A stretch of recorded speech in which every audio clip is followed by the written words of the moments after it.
ثم جعلناك على شريعة من الأمر فاتبعها ولا تتبع أهواء الذين لا يعلمون.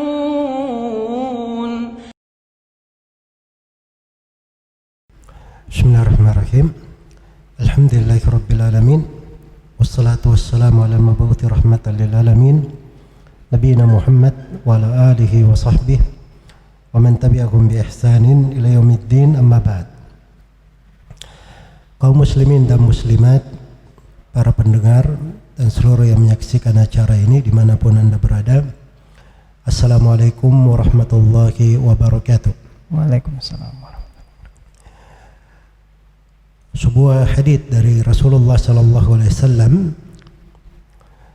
beliau di dalamnya mengajarkan sebuah perkara yang penting untuk umatnya terkait dengan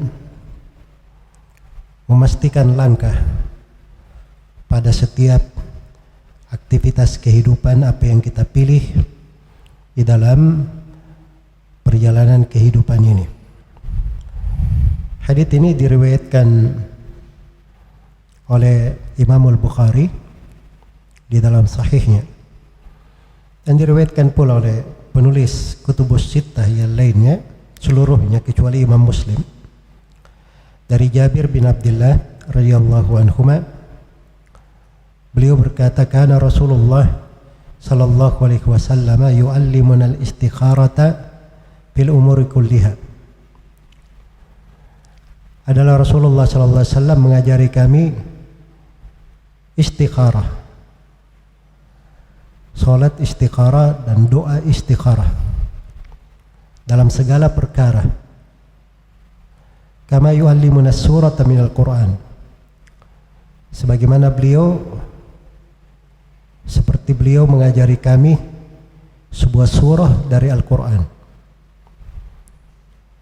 Jadi bisa digambarkan pentingnya pengajaran ini sampai Nabi mengajari para sahabat itu sama seperti diajari Al-Quran.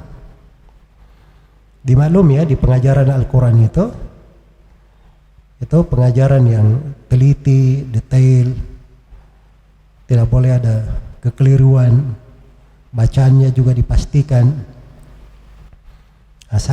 Nabi mengajari para sahabat sholat istikharah pada segala perkara.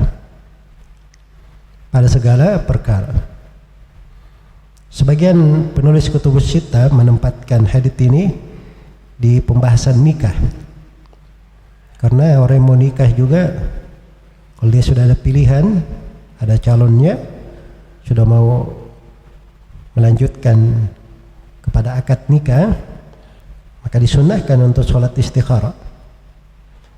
Dan sebagiannya ada yang menyebutkannya di pembahasan doa, ada yang menyebutkannya di pembahasan sholat tahajud, sholat malam, karena waktu yang paling afdalnya untuk berdoa dan istikharah di tengah malam. Iya, di tengah malam. Ketentuannya bagaimana sholat istikharah itu? Apa dasar atau alasan seseorang melakukannya?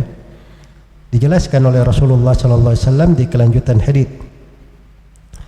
Kata beliau, idza hamma bil amri, apabila seorang itu sudah sungguh-sungguh ingin melakukan perkara, falyarka raka'ataini min ghairil fardhah, maka hendaknya dia salat 2 rakaat, bukan salat wajib, jangan salat sunnah. Karena itu istikharah itu ada salatnya, ada doanya.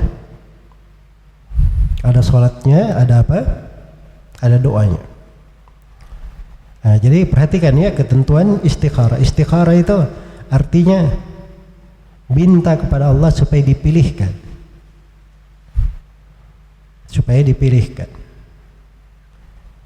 Iya. Dan dipastikan pilihannya bahwa itu adalah pilihan yang benar.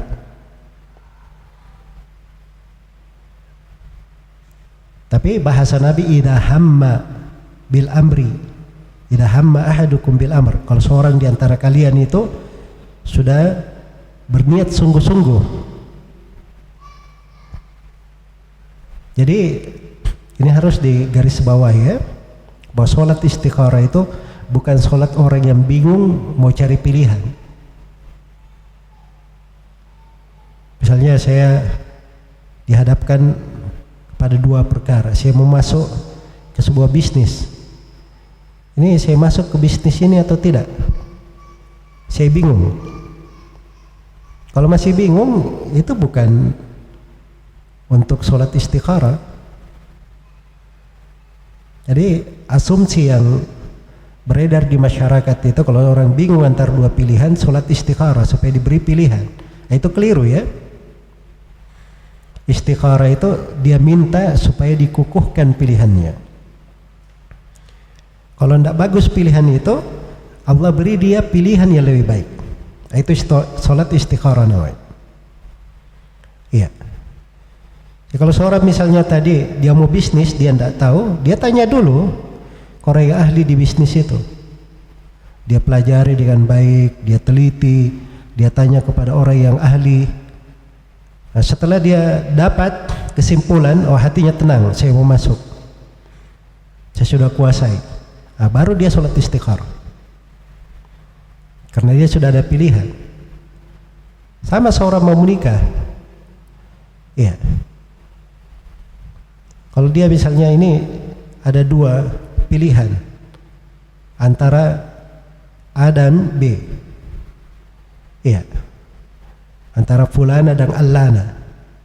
Yang mana yang dia pilih? Nah, ini bingung namanya. Kalau bingung itu bukan tempat istikharah. Jelas ya?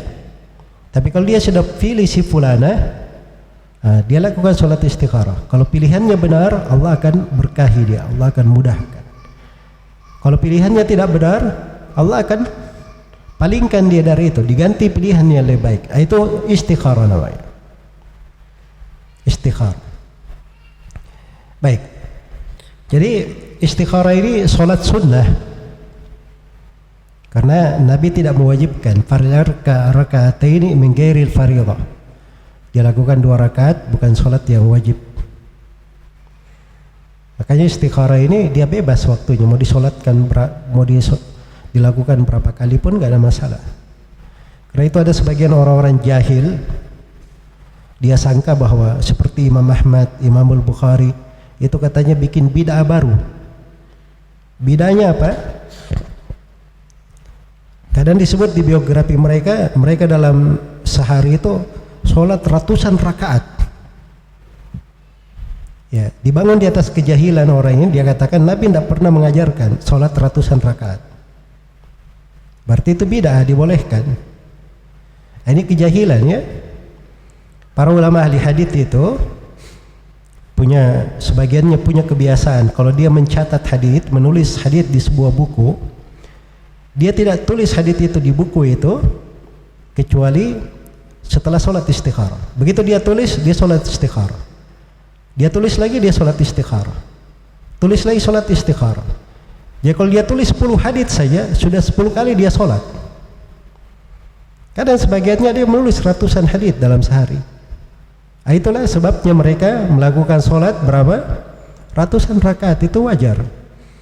Dan ini pintu sholat sunnah yang bagus ya, salah satu pintu sholat sunnah. Iya. Jadi melakukan sholat istikharah. Setelah sholat 2 rakaat, begitu selesai, baru dia berdoa setelahnya. Nah, berdoanya ini tidak disebut di sini mengangkat tangan atau tidak, tapi boleh seorang mengangkat tangan, gak ada masalah. Hanya saja doa dibaca selepas sholat, karena memang pengajaran Nabi setelah sholat 2 rakaat baru diajari doa. Apa doanya? Nah, inilah yang perlu kita menghafalkannya. Allahumma inni astakhiruka bi'ilmika wa astaqdiruka biqudratika wa as'aluka min fadlika al-azim fa innaka ta'lamu wa la a'lam wa taqdiru wa la aqdir wa anta 'allamul ghuyub. Ya Allah, saya meminta pilihan dengan ilmumu Ini luar biasa ya. Dia minta pilihan dari ilmu Allah. Ya, tidak ada yang luput baginya kalau diserahkan semuanya kepada Allah. Wa astaqdiruka bi qudratik, dan saya mohon pertolongan dengan kemampuanmu. Wa as'aluka min fadlikal azim, dan saya mohon kepadamu ya Allah dari keutamaanmu yang maha luas, maha besar. Fa innaka ta'lamu wa la a'lam, karena engkau ya Allah yang maha tahu sedangkan saya tidak tahu. Itu hakikatnya kita, kalaupun kita sudah pelajari, kita sudah tekuni, kita ahli, ya tidak ada yang tahu perkara ini bisa berhasil atau tidak, berjalan atau tidak. Kita cuma bisa memprediksi. Yang memastikan itu adalah Allah Subhanahu wa ta'ala. Hanya Dia yang tahu.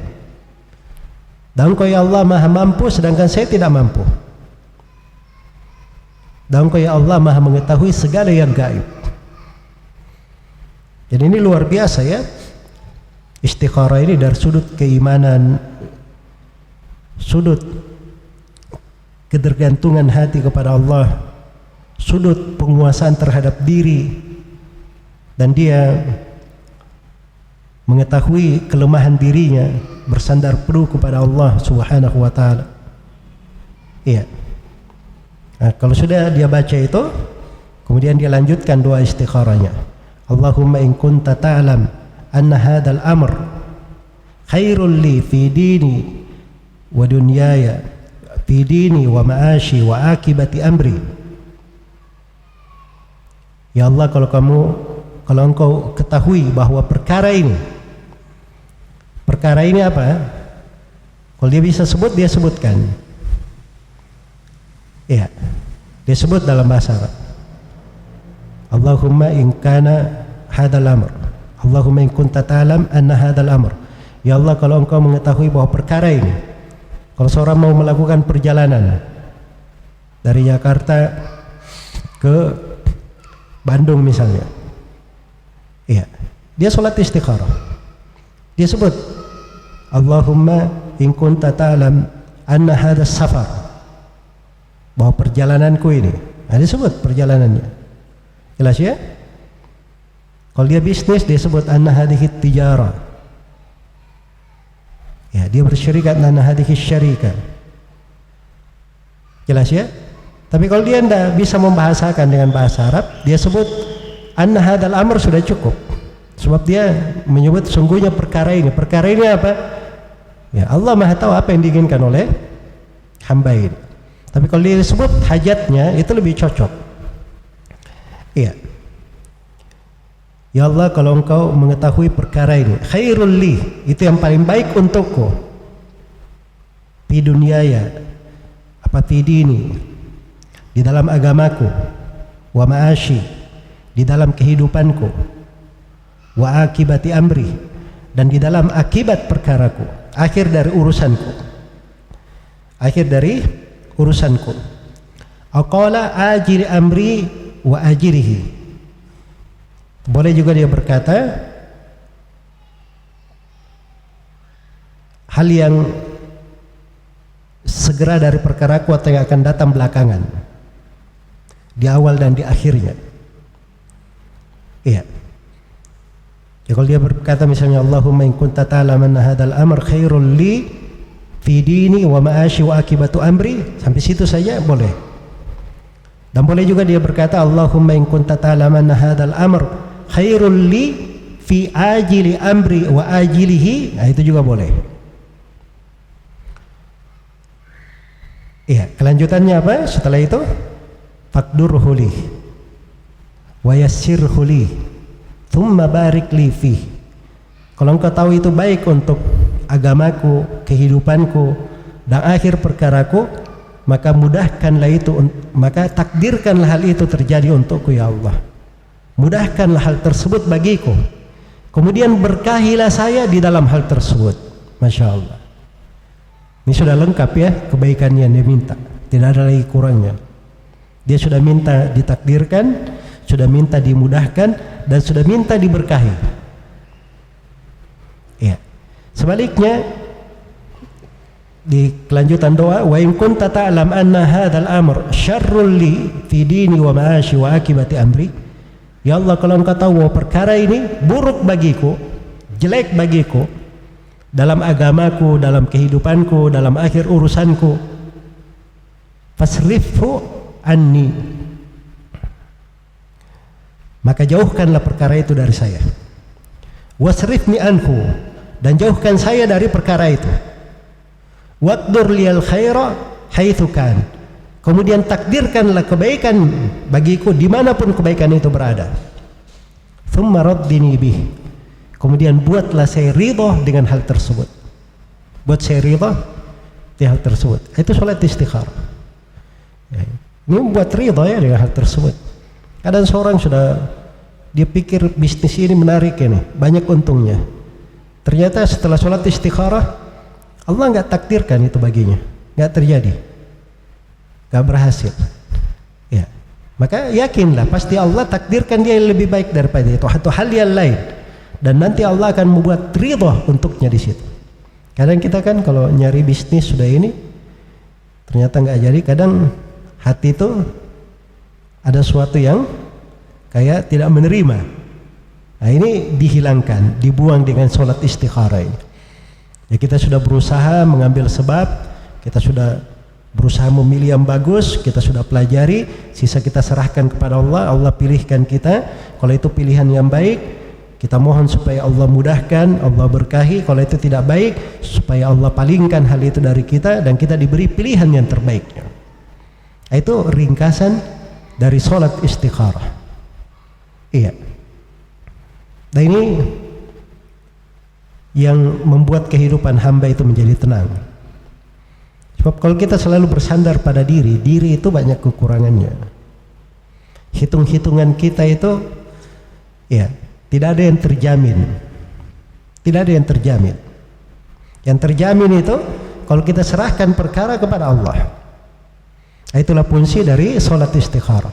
Semoga Allah memberi taufik kepada semuanya. Wallahu ta'ala a'lam.